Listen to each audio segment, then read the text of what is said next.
MSSD BARM at your service. Assalamualaikum at magandang araw mga kabangsamoro. Sa patuloy na pagsusumikap ng Ministry of Social Services and Development na maiangat ang antas ng kabuhayan ng bawat bangsamoro, isang magkasabay na pagbubukas ng negosyo ng mga Sustainable Livelihood Program Associations ang naganap sa bayan ng Dato Abdullah Sangki at Sultan Mastura nitong July 31, 2025.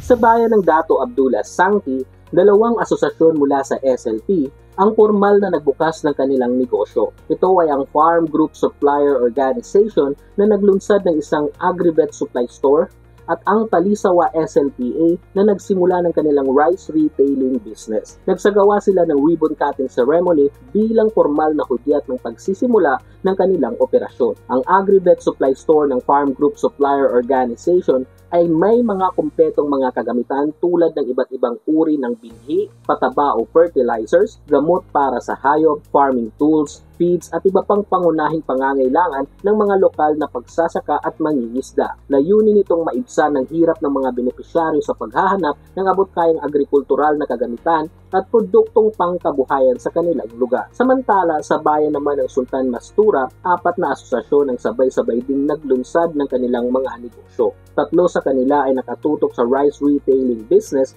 habang ang isa ay pumasok sa hog raising business.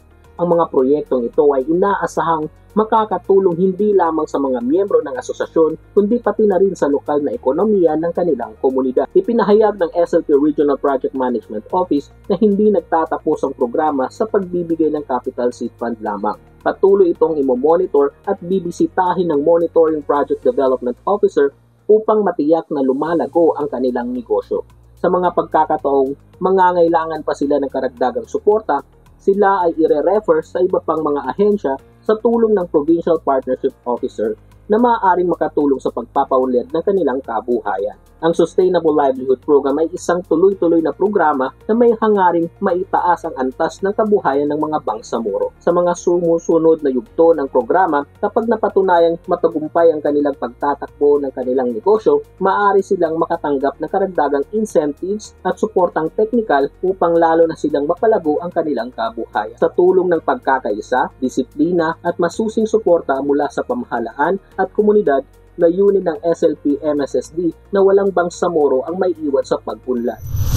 Ako po si Johan Parisong Sapalon ng Sustainable Livelihood Program Communications Team ng Bangsamoro Muna, MSSD at your service.